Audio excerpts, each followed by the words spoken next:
Tayo po'y manalangin. Amang banal, amin pong tinatalagang aming sarili sa inyo sa oras na ito, sa aming pag-aaral ng inyong salita. Kayo po, O Diyos, ang mangusap sa amin, nang sa ganon sa pamamagitan ng salita ninyo, kayo po ang gagabay sa lahat ng mga tatay na inyong hinirang sa buhay na ito. Nang sa ganon sa pagpapalakad, pagtayo ng kanilang mga pamilya, makapagtatayo nga po sila ng mga pamilya na kung saan sila'y magiging ilaw at asin saan man sila naroroon. At ang kanilang mga buhay ay mga buhay na patutuo na kayo nga po ang Diyos na dapat paglingkuran, pagkatiwalaan at sambahin. Pagpalain niyo po ang aming pag-aaral na ito. Gamitin mo lang ang inyong lingkod bilang inyong tagapagsalita. Hayaan mo ang inyong katotohanan ang siyang lumabas sa aming pagtitipon na to at magligtas po kayo ng mga wala pa kay Kristo sa pamamagitan ng inyong salita. At kami namang na kay Kristo na patuloy mo pong patatagin ang aming pananampalataya. Na sa ganon sa lahat ng pagdaraanan namin sa buhay na ito, kayo po ay maluluwalhati at kayo, O Diyos, ay mapapapurihan sa pamamagitan ng mga buhay na ito. Ito po ang aming samot dalangin sa makapangyarihang pangalan ng ating Panginoong Hesus. Amen. Amen. Ang ating pong mensahe ay pinamagatang The Godly Father, Leading Without Provoking. Base po ito sa sulat ni Pablo sa mga taga-Epeso in chapter 6. So let's remain standing, brothers and sisters, and our scripture reading is found in Ephesians chapter 6, verses 1 to 4. Let's read God's word together. Children, obey your parents in the Lord, for this is right. Honor your father and mother. This is the first commandment with a promise, that it may go well with you and that you may live long in the land. Fathers, do not provoke your children to anger, but bring them up in the discipline and instruction of the Lord. May the good Lord bless these people and the reading of His word. Pwede po na po tayo maupo. Yan. The Godly Father. Alam po ninyo, are you aware kung kailan nagsimula ang Father's Day celebration? The first global celebration honoring fathers and father figures for that matter, which is usually observed on the third Sunday of June, its roots it can be traced back to by the woman named Grace Golden Claytons, when she initiated a church service in 1908 in memory of the fathers who lost their lives in a disastrous Monongah mining disaster that happened in December 1907. Another woman, Sonora Smart Dodge, in 1910, she pushed for a nationwide celebration of Father's Day in Washington, D.C. And over time, with the support from leaders like President Calvin Coolidge in 1924, President Lyndon B. Johnson in 1966, and official recognition by President Richard Nixon in 1972, Father's Day celebration became a national holiday in the U.S., which we are also celebrating. Sumusunod po tayo sa kanila. By the way, to start with, I would like to ask this to everybody. What do you think is the most fulfilling thing for a father regarding his children? Ano sa palagay ninyo ang pinakamatayog na pangarap ng isang tatay para sa kanyang anak? Kung tatanungin mo po ako ngayon, speaking for myself as a father, regarding our firstborn who was born in, expose na kita anak, 1977. 1977 siyang ipinanganak. September 8, 1977. Ang tanging pangarap ko ay mapalaki siya ng malusog, although she was born premature. 4.6 pounds, tapos 7 months lang po siya. Late niya. Kakasya nga siya sa kahon ng sapatos eh. But it turned out, after years have passed by, siyang pinakamalaki sa tatlo naming anak. But anyway, ang tanging pangarap ko sa kanya noon ay mapalaki siya ng malusog, malakas ang pangangatawan, hindi sakitin at mapatapos ng pag-aaral para may handa siya sa panahon na magkaroon na rin siya ng pamilya. At lumipas po ang panahon, pagkalipas po ng halos 5 dekada naming pagsasama ni Mami Alet, dinagdagan ng Panginoon ang aming mga anak. 1977, next slide na kapatid, para yung kwan. Ayan. 1977 si Ace, 1981 si Jason, 1985 si David. At sa biyaya po ng Panginoon, sila ngayon ay mayroon ng kanya-kanyang pamilya, may mga anak na sinusuportahan at pinapalaki, pinapag-aral, at alam ko ang kanilang layon din ay mapatapos sa pag-aaral ang mga batang ito bilang paghahanda sa kanilang kinabukasan at magkaroon din sila ng sariling pamilya. Wow, thinking Lucas magkakaroon ng pamilya. Di ba, lo? But anyway, mga kapatid, bilang mga magulang, kami ni Mami A, at bilang isang tatay, kung titingnan mo, mission accomplished na kami sa buhay na ito. Ngunit sa isang Kristiyanong tatay, ang tunay na kagalakan ay ito. Ang makita ang mga anak at mga anak ng kanyang anak, mga apo, na merong matatag na pananampalataya sa Panginoon sa pamamagitan ng kanyang salita, sa pamamagitan ng pananalig kay Kristo bilang Panginoon at tagapagligtas, at makikita ito sa kanilang buhay araw-araw. Yun po yung pinakamatayog na pangarap ng isang tatay o maski sinong magulang na ninanais niya para sa kanyang mga anak. Na magkaroon sila ng tunay, banal, na pagkatakot at pagkakilala sa Panginoon. Dahil ang pundasyon yun, ang pinakamahalaga upang ang pagmamahalan nila sa loob ng pamilya at ito ay mangingibabaw po kung ang Panginoon ang nasa iyong buhay, natural lamang na aagos dito ang lahat ng mga mabubuting bagay na naaayon sa kalooban ng Panginoon. At ninanais din po natin na habang nakikilala nilang Panginoon, pinapaunlad, pinagpapala sila sa kanilang mga buhay, sila naman ay mga matapat na katiwala sa mga pagpapalang binibigay ng Diyos sa kanila. Dahil nilalayan natin ng lahat ng pagpapalang ibinibigay ng Diyos sa mga anak natin, itong pagpapalang ito ay maglalapit sila sa Diyos na nagbibigay nito. Hindi maglalayo. Alam po ninyo, for a Christian father, true joy is seeing his children and grandchildren live out a steadfast faith in Christ through God's Word, remaining close and loving as a family, and recognizing every blessing as a gift from God to be faithfully stewarded. But your children, your grandchildren will not grow into a strong Christ-centered faith and remain a loving family if you leave them by themselves. If you leave them by themselves, they will be rebels. That's why God gave His word that parents must train their children into godly living. Sabi po sa Deuteronomy 21, verses 18 and 21, nakakalagim ang utos na ito ng Panginoon regarding rebellious children. Sabi niya, if a man has a stubborn and rebellious son who will not obey the voice of his father or the voice of his mother, and though they discipline him, will not listen to them, verse 19, then his father and his mother shall take hold of him and bring him out to the elders of his city at the gate of the place where he lives. And they shall say to the elders of his city, this our son is stubborn and rebellious. He will not obey our voice. He is a glutton and a drunkard. And verse 21, ito yung hatol. Then all the men of the city shall stone him to death with stones. So you shall purge the evil from your midst, and all Israel shall hear and fear. Kaya po, in ancient Israel, a son who completely rejected parental authority was a threat to the covenant with God. Honoring parents was tied directly to a prolonged life in the promised land. Thus, the hopeless rebel threatened the safety of the entire community.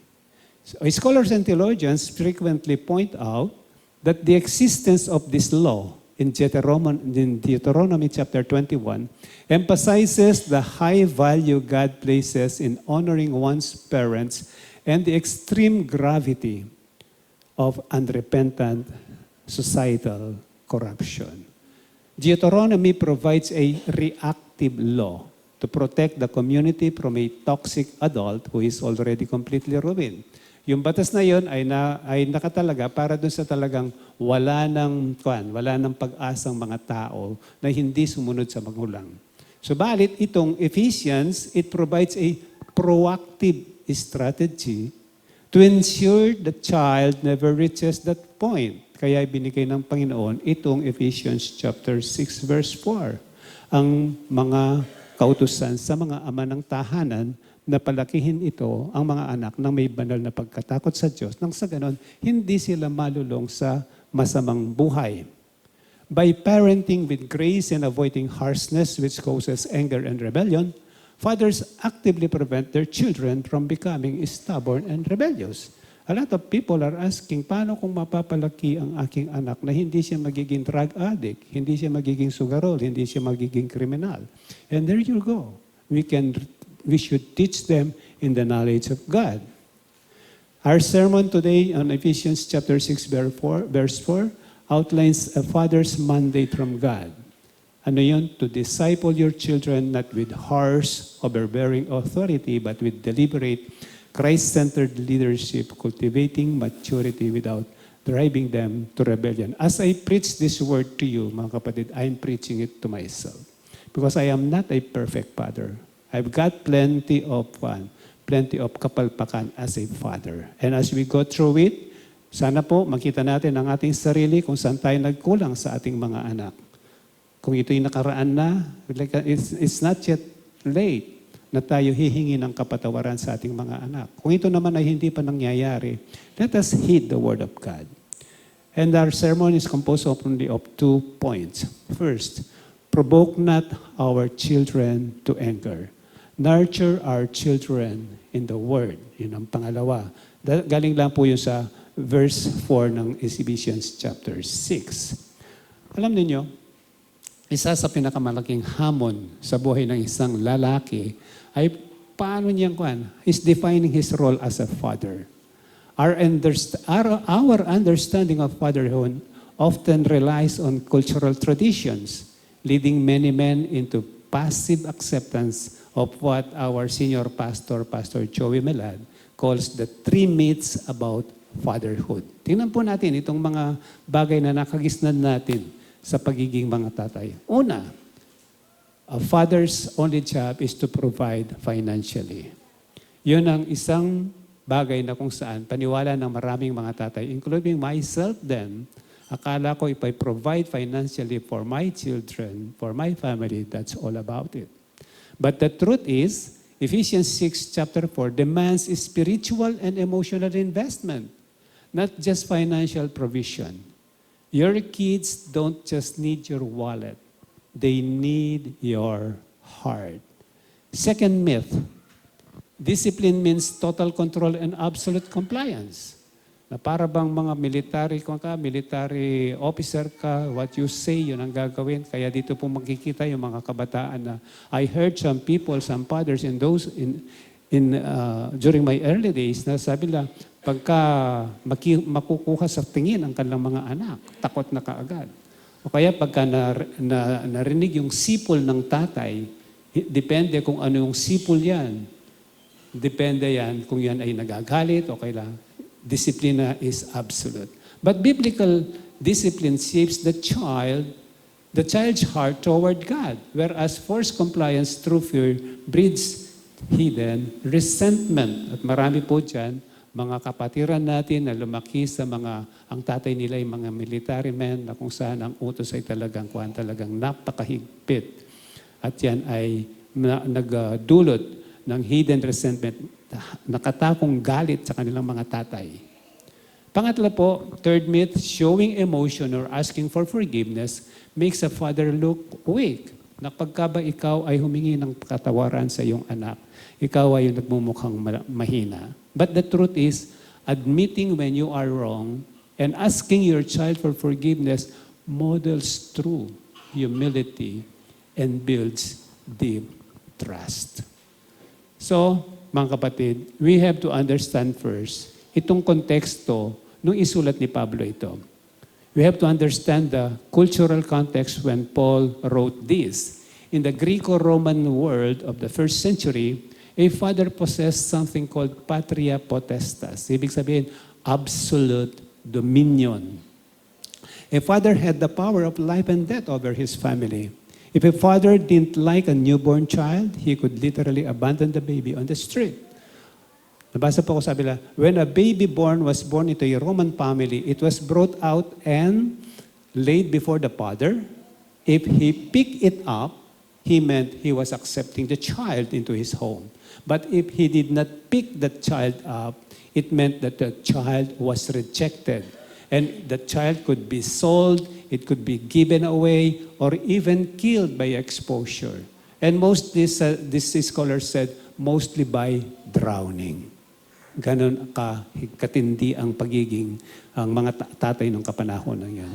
So, abuse was completely common. Children were treated like property, not people. And that is the context upon which when Paul wrote this. But when the gospel of the Lord Jesus Christ hits a culture, naturally, it flips it upside down. Babaliktarin niya kung ano yung nakasanayan ng kulturang yan.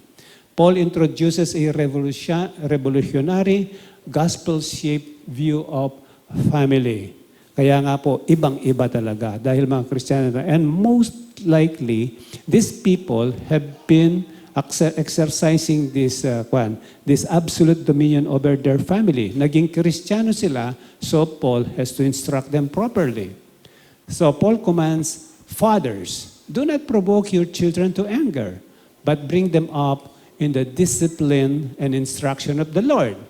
And this verse bridges the root of the believer's spiritual walk you will find in first three chapters of Ephesians and the fruit of the believer's daily relationships in three remaining chapters of Ephesians. Ganun po ang style ni Apostol Pablo. Yung Ephesians, which is composed of 6 chapters, yung first 3 chapters, he speaks about our relationship with God, that we are saved by grace, we are adopted by the Father, and we are filled with the Holy Spirit.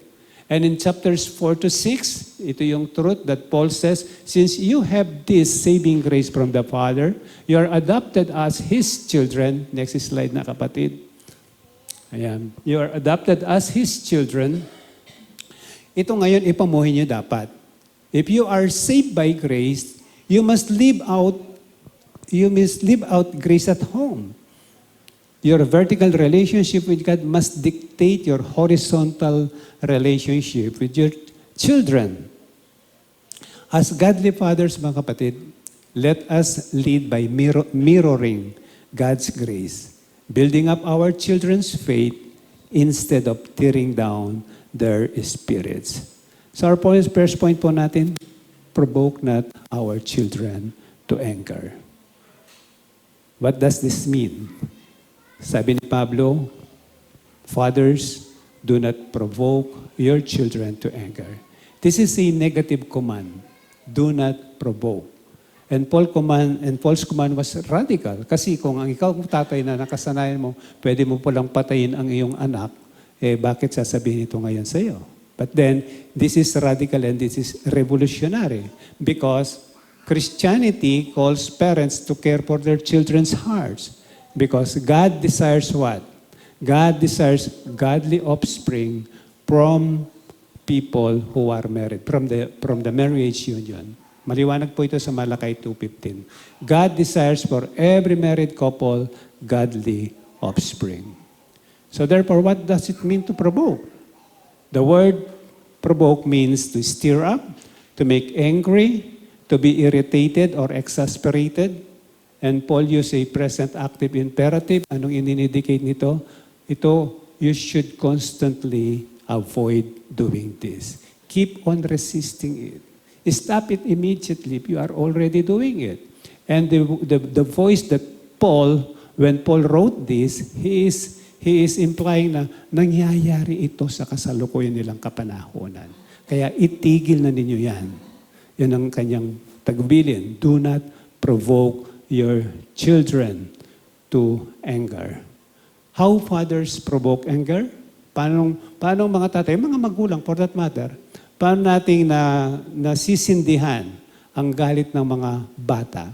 This happens when leadership becomes harsh, masyadong matapang, hypocritical, devoid of grace. It can be triggered by what? Unreasonable severity. Ibig sabihin nito, yung masyadong matindi ang yung pagpaparusa na hindi naman, which is inconsistent with the offense that has been committed. And then, playing favorites. Consistent criticism without encouragement. Ano pagsasabi, ikaw talaga, wala kang utak. Ikaw talaga, bobo ka, tamad-tamad mo. Meron po kaming neighbor doon sa aming tuwirahan ngayon. Mula umaga hanggang gabi talaga namang yung katak nung nanay ganon. Talagang, pagka nasa eskwela yung mga bata, matahimik. Pero pag nasa bahay na yung mga bata, eto na naman. Kaya kung Saturday, Sunday, kung minsan maghapon doon, ganun ang nangyayari po. But then we are praying that these people will come to the saving knowledge of Christ. Because these are not good for the children. Ano pa? Breaking promises. Pinangakuan mo ito, tapos hindi mo tinupad. Or you are treating your children as personal possessions rather than image bearers of God.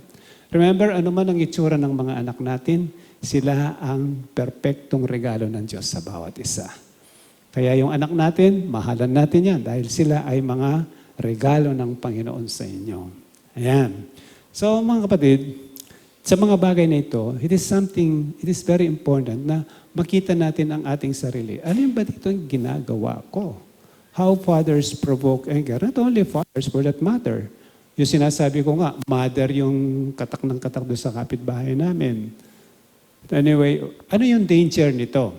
Exasperation causes a child's soul to shrivel, building a wall of resentment that frequently leads to rebellion against the family and ultimately the faith. Anong nangyayari ito? Lumiliit ang tingin ng bata sa kanyang sarili. At humahantong ito saan? Sa pagre-rebelde sa pamilya, silently. Kung minsan, dyan nagsisimula yung nag-stow away. Lalayo siya kasi nakikita niya parang hindi siya importante sa pamilya. Lalayo sa pamilya, hahanap siya ng lugar at mga kaibigan kung saan siya ay accepted. Lalayo pa sa pananampalataya. And that is very dangerous. Now, sa ating mga question as we go through this, in what specific areas of life do you find yourself accidentally demanding perfection from your children? And how can you intentionally build more room for grace into those exact moments? Kasi mga magulang, hindi lang mga tatay, kundi mga nanay na rin, minsan we are demanding perfection from our children without us knowing it. Accidentally, parang itong inaasahan mo sa anak mo. Patapos, what are those areas in the life of your children that you are expecting, without knowing it, you are expecting perfection from them? And how can you intentionally build more room for grace into those exact moments? Mga bagay na kung saan pagbulay-bulayan po natin sa ating sarili and as we listen to the Word of God. And then, think about the last time your child pushed your buttons or misbehaved. What internal triggers cause you to react out of personal offense or anger rather than responding with a calm desire to guide their hearts? Kaya po, mungkahin dito, next time your child push your buttons, pause. Instead of reacting with anger because you feel you were offended, minsan, tanong mo sa sarili, bakit natitrigger ang galit ko sa ginawa ng anak ko? And that pausing, pag inisip mo yon, it helps you to respond calmly instead of focusing to the wrong behavior or wrong action of your child. You focus your attention in teaching their heart. Yung guide their behavior. It's not what they have done, but the attitude, your attitude on how you will respond to that situation. If your children were asked to describe the difference between your Sunday church self, pag naririto tuwing linggo, sumasamba, and your weekday home self, what gaps, ano yung pagkakaiba would they point out? And how can you close them? I'm standing before you. I am guilty of this. Sometimes mapapansin sa akin, parang si Daddy, yung patience niya umiikli na yata. Nagpastor pa naman. Mga katotohanan pong tinatanggap ko sa inyong harapan. Realidad sa buhay natin. Na kung saan we are all human beings, imperfect at that. But when you come to realize your own shortcomings and your inadequacy, it is not late for you to ask for forgiveness from those whom you have offended because of your reaction or action. Ganun po kasi Napakahalaga ng patutuon nating mga magulang. So, it's not yet late. If you have offended your son, your wife in the past, because you acted parang nauubos ka ng pasensya, by the grace of God, ask for forgiveness so that yung relasyon ninyo ay manag-uli. So, sometimes and more often, the grace that we preach, when we preach forgiveness and kindness in the church, but yet you are holding grudges or use harsh words with your family during the week. Na kung saan nagpapakita ka, napakatahimik mo sa church, and then you are saying, forgive those who have offended you. Amen, ang lakas ng amen mo. And yet you are holding grudge against anybody. Tapos ang sasabihin mo pa, hindi naman siya humihingi ng patawad But the Bible says, forgive those who have offended you unconditionally. So, something that we have to look at ourselves. What are these gaps between our Sunday worship activity and our weekday attitude at home? Our presence. Are you highly involved and focused on the people at the church? But you are distracted by work or devices when you are with your kids. It is very challenging and engaging. Realities in life na kung saan yung presensya natin, kung minsan, nandiyan ka pero wala ka. Hindi ka nila maramdaman, hindi ka nila maranasan, hindi nila nararanasan ang iyong presensya. When my boys are growing up, I took the opportunity na mga high school pa lang sila noon. So nasasama-sama. We are doing our road bike weekend road bike namin. From Candaba, we move around to Baliwag. From Candaba, going to Arayat, umiikot kami ganun. Kung saan kayo makakita ng nung anong maiuwi namin. Minsan, yung mga balot sa Baliwag. Minsan, mga mais doon sa Arayat, iniuwi namin. Tatlo kami, these two boys here are with me. And it is a joy in my heart to reminisce those days. Umakyat pa nga kami sa Mount Arayat. You remember that? How many times tayong umakyat doon? 3 raw. Yeah. We did that. Nagtatabi yung dalawang magkapatid. Makasabi. Yung isa sabi na 3, si panganay. Yung isa sabi niya. But anyway, those are the things that I did my best to be with them. Pero ngayon mga malalaki na sila, siyempre with their respective families, we have our gathering once in a while, like this one. And I just praise God when I invited them to come here. They responded positively and praise God for that. So doon pa lang po, solve na yung aking Father's Day. And last year, for the glory of God, si Bunso kasama namin. Pero nasa US si Bunso, kaya po wala siya dito. Now, big question for you and for me. What makes it difficult for you to look at your child in the eyes and say, I was wrong. Please forgive me. And how do you think doing this more often would impact your relationship with him or with her? Mga kapatid, if you have not done it yet, as I have said a while ago, it's not yet late. Maghingi tayo ng forgiveness sa mga anak natin when we believe at alam natin na tayo lumabis sa pagdidisiplina sa kanila. Napalo mo ng malakas, humingi ka ng tawad sa kanya. At higit sa lahat, ipakita mo yan sa pamamagitan ng biyaya ng Panginoon na ikaw ay tumanggap ng biyaya sa Panginoon. Itong biyayang ito ng Panginoon ay ipadama mo rin sa iyong sariling pamilya. Sometimes it's very challenging really na yung mga taong madali mong masaktan ay yung mga taong nagmamahal sa iyo. Is that right? Do you agree with that? Yung mga minamahal mo, sila mo masasaktan without you knowing it. And you know what? The devil can always use any situation so that he will distract us from becoming a loving father in the family. So sabi ni Paul in Colossians 3:21, fathers, do not provoke your children lest they become discouraged. And in Proverbs 20 verse 7, the writer said, the righteous who walks in his integrity, blessed are his children after him.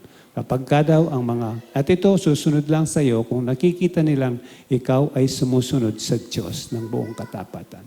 Sabi po ni Dr. Warren Wiersbe, sabi niya, and I quote, if left to themselves, children will be rebels. So it is necessary for the parents to train them.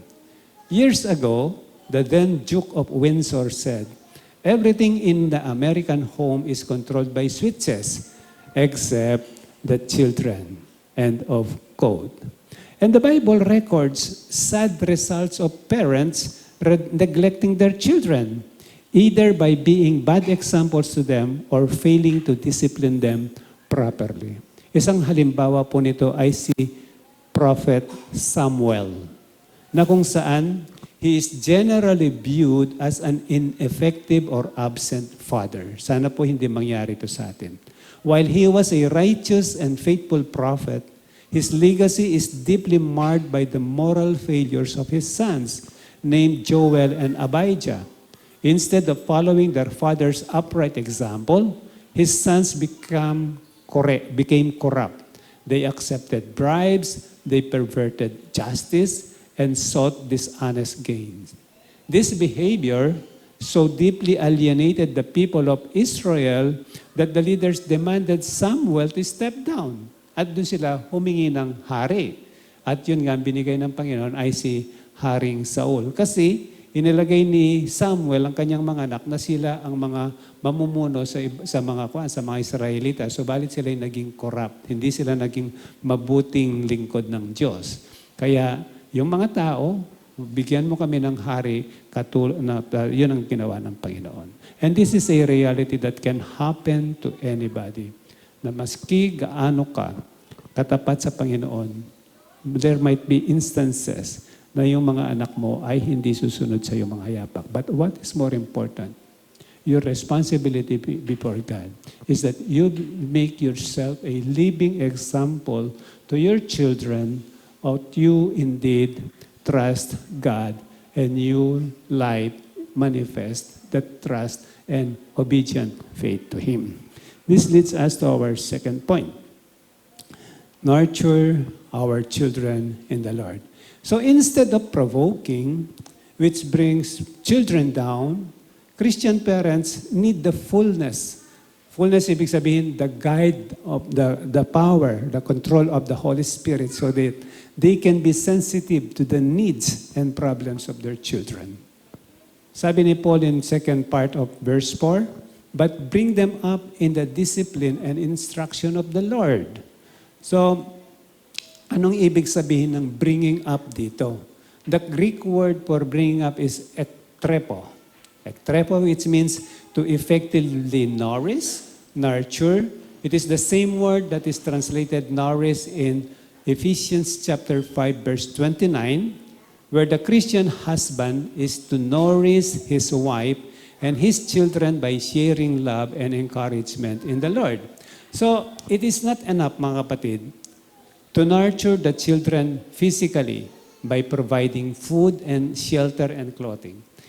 He must also nurture, the father should also nurture them emotionally and spiritually. It means providing proper balance, loving discipline when the child goes astray, and instructing the child positively in the way of God. The perfect example is the Lord Jesus Christ in Luke chapter 2, verse 52. Sabi ni Dr. Luke, and Jesus increased in wisdom and in his stature and in favor with God and man. So this is a perfect balance. Intellectual, physical, spiritual, and social. Ay. Kapatid, yeah, that's right. God, you know what? Nung nasa Malolos pa kami, I heard from Pastor Lab mismo. Sinabi niya ito, nowhere in the Bible is the training of children assigned to praise schools, even Sunday schools, and other institutions outside the home. No matter how good they might assist. And God gave this assignment to the parents for the kind of training that the children need. Napakahalaga po nito kasi sa bahay talaga nagsisimula ang pagdidisiplina sa mga bata.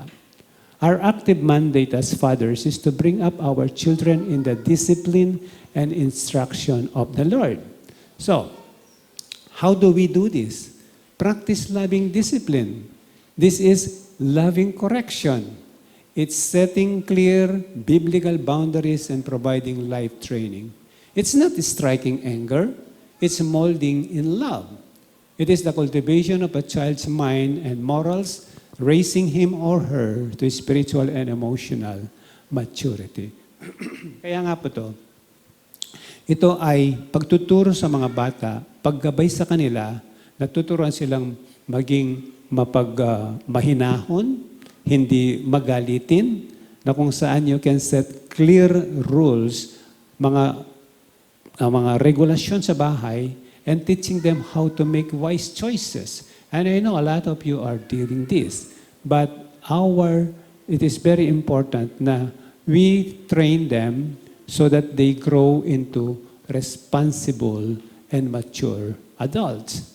Teaching, not punishing. It's about building good character and morals, not reacting in frustration. A lot of times, I'm reacting to the mischiefs of my children then out of frustration. Ay, mali pala yun. Hindi pa ako Kristiyano dun. But then, that's not an excuse for me. Because I have done it and I missed the mark. Therefore, it's my fault. It's my shortcoming. So, something that I did not know, yun nga ang problema natin. When you are raising your family outside the Word of God and you rely only on what you have heard from other people, you will miss it thoroughly. It must be driven by love, and the goal is to correct their mistakes in a way that builds them up emotionally and spiritually. I still remember one time I spanked one of them. Sino ba sa kalan pinalo ko?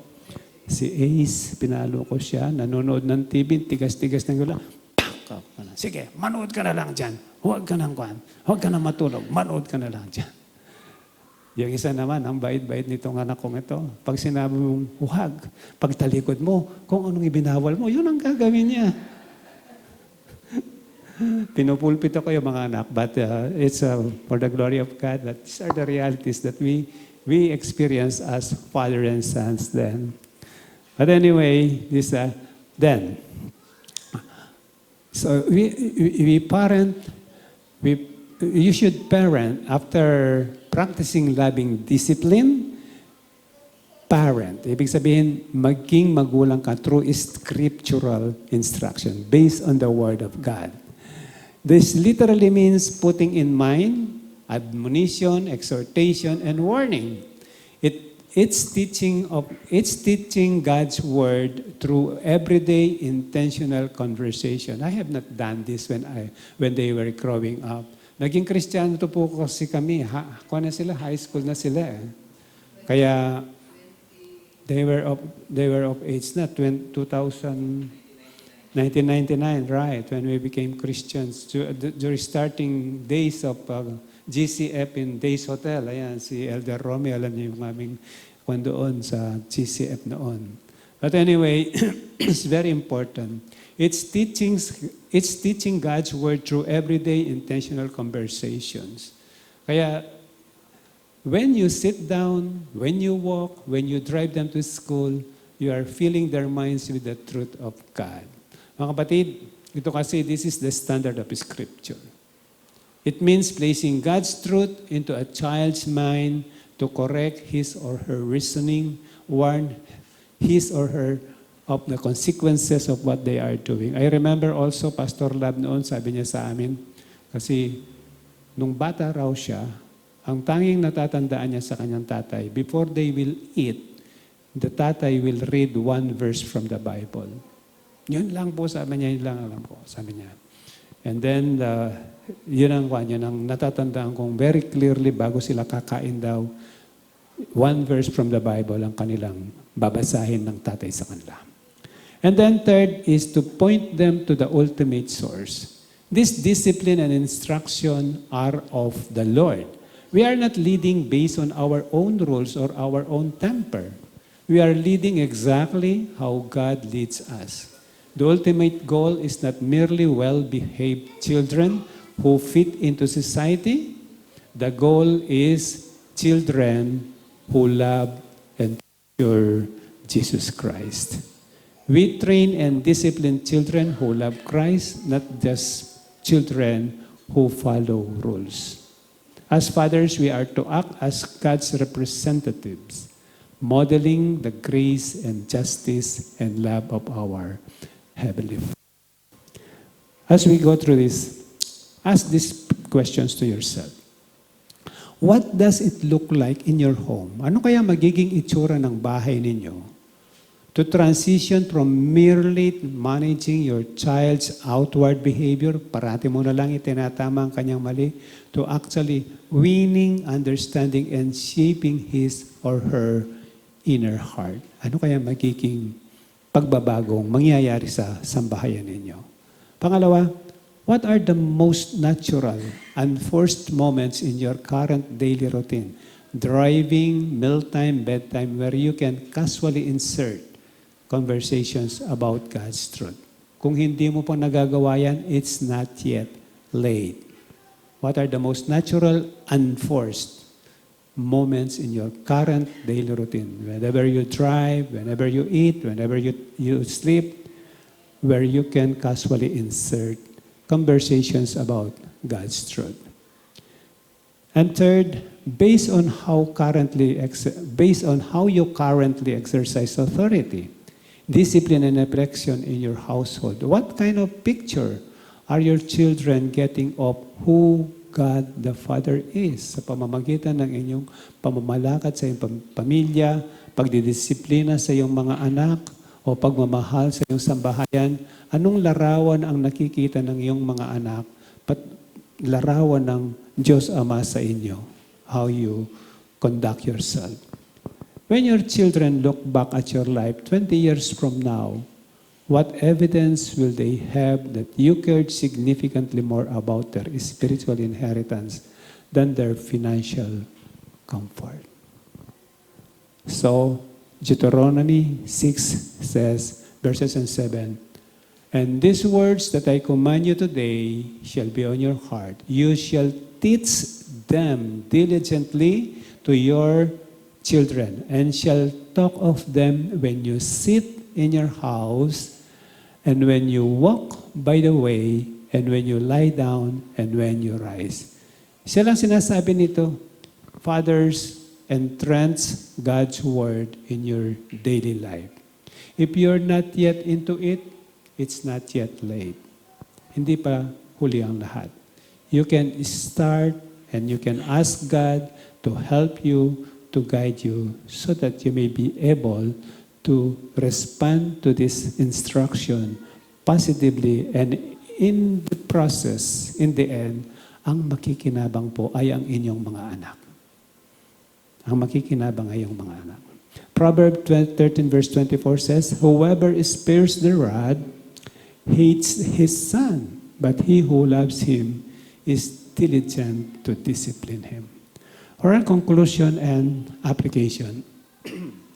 Paul commands fathers in Ephesians 6:4 to avoid fostering an ongoing habitual lifestyle of harsh or unfair parenting that embitters children. Sa halip, fathers must raise children with discipline and instruction of the Lord, preventing the resentment that often drives them to rebel against the family and faith. So ang utos po ay iwasan natin ang matinding galit, pagpapagalit at pagpagagawa ng mga bagay na magiging sanhi ng pagkamuhi o pagkagalit ng mga anak natin sa atin. Sa halip, turuan natin sila ng disiplina at mga katotohanan ng Panginoon. Biblical parenting requires a blend of loving training and scriptural instruction to raise children with a proper foundation. Before we end, meron pong 3 key actions for mothers and single parents. First, affirm godly leadership. Actively encourage and support your spouse when you see them leading with grace and patience. Supportahan po ninyo sila. Pag nakikita ninyong nagsusumikap na pangunahan ang kanyang mga pamilya na kung saan sa pamamagitan ng biyaya ng Panginoon at ipanalangin ninyo na pagkalooban sila ng Panginoon ng pagtitiyaga at patience. Pangalawa po, anchor to the ultimate father. For single parents carrying the weight of both roles, remember that God promises to be a father to the fatherless. It's because you are not alone. In Psalm 68 verse 5, it describes God as the ultimate protector and provider for the most vulnerable. A father to the fatherless. And then, pangatlo po, for mothers and single parents, administer unified boundaries. Keep a consistent front in discipline and instruction so children experience stability rather confusion or exasperation. When parents present a united front, children feel physically and emotionally secure. If messages are constantly changing, it leads to anxiety and confusion as kids do not know what to expect. Parents must stay united in discipline and teaching so children feel secure. Alam po ninyo, nangingiti si Ate Alet. Nung nagpapalaki ng mga bata, meron kaming code. May code kaming dalawa. Pag may hiningi ang bata sa kanya, pag kay daddy mo sabihin, sabi niya, ang code dun ay no. So, ganun ang ginagawa namin. Time came when the youngest one, si David, sabi niya kay mami niya, hinihiram yung kotse, yung singkit nun. Sabihin mo kay daddy, sabi ko, daddy, pwede kayong gamitan ng kotse. Huwag naman, ay nisus. Kasakita, mag-usap. 9 milyari king pisa sa biyanta. 9 milyari king code. Obsolete na ito. Maragol na yung anak mo. Baboren mo na. Ganun po, meron kami secret code. May code kami. Pagka no, pinasa sa akin. Ay, father figure. No, okay lang yan. At time came, yung subunso, hinihiram yung kotse. Tapos sabi niya, sabihin mo kay dad, sabi niya, kung pwede mong gamitin. Dad, pwede kong gamitin ng kotse. Oo naman, ito. Ninigay ko yun sa... Takbo siya sa akin. Anong nangyari sa code natin? Ala na, obsolete na yun. But anyway, it is something worth reminiscing because, may kwa na yung bata. But anyway, 3 key action steps for fathers. Learn humility, mga kapatid. Ask our children for forgiveness when we fail. If we have exasperated our children through anger or harsh treatment, the biblical response is humility and repentance. True spiritual leadership starts by asking forgiveness from God and from our children. Number 2, live with consistency. Live the faith out loud, not just on Sundays. Devotions and scripture reading are important, but the reality of how a father lives day in and day out determines whether children will accept or reject the faith. And third, lead with grace-filled authority. Correct the behavior, but point to the Savior. Point natin sila kay Jesus. Only Jesus can help them. Lead our home with strength, but season it with grace. Correct behavior, not continually point our children to the gospel, reminding them that we too are sinners saved by grace. Kasi when you point your children to the gospel, to Jesus, make sure that you yourself is what? Is related to the Savior. Finally, mga kapatid, the deepest joy, ang pinakamalalim na kagalakan sa isang ama, comes not from mere obedience of his children, but when his children internalize faith and seek a genuine relationship with God through faith in Christ Jesus. Yan po yung pinakamatayog na hangarin ng bawat magulang. Dapat ganon. Kasi ang tamang relasyon ng isang bata sa Panginoon, yun ang kanyang pinakakalasag, pinakaarmas niya pa sa pagharap niya sa buhay na ito. That is the ultimate legacy that we can pass down to our children. The spiritual heritage provides peace of mind, knowing that no matter the challenges life brings, his children possess an anchor and an ultimate source of wisdom. Hindi ka matatakot na sila ay mapapahamak pag alam mong sila ay nakabaon, nakapundasyon sa salita ng Panginoon. Yun po ang pinakamahalaga. Kaya nga sabi ko kanina, with our three sons, with the respective families, where God has blessed us with 8 grandchildren, lahat, they have all their own families and they are living their own. Kung tutuusin, sabi nga, mission accomplished na kami. But then, our highest ambition is to see our grandchildren coming to the knowledge of the Lord Jesus Christ, serving Him through the lives that God has given them. Sana po ganito ang ating maging layunin bilang mga magulang, bilang mga tatay, nang nanaisin natin mailapit sa Panginoon ang ating mga anak. Tayo po'y manalangin. Panginoon, salamat po sa inyong katotohanan ng inyong salita. Lord, we praise you for instructing us, especially fathers, as we celebrate Father's Day. We pray, Father God, for all the fathers who are here. We pray that will you teach us not to provoke our children to anger, but help us, O Lord, to bring them up in the discipline and instruction of your word. So, Father, bless your word in our hearts. And we pray, dear Lord, kung ano man pong mga pagkukulang ang nagawa namin sa nakaraan, will you give us that the joy and give us the desire, convict us of our own shortcomings and inadequacies that we might have committed before that offended our children. Even if they are adults now, Lord, give us the wisdom and the strength to ask for forgiveness for them. That in the end, O Lord, through and in our lives, you will be glorified. And we will be leaving a spiritual legacy, a legacy that will run to generation, O God, and that will end in eternal destiny with you.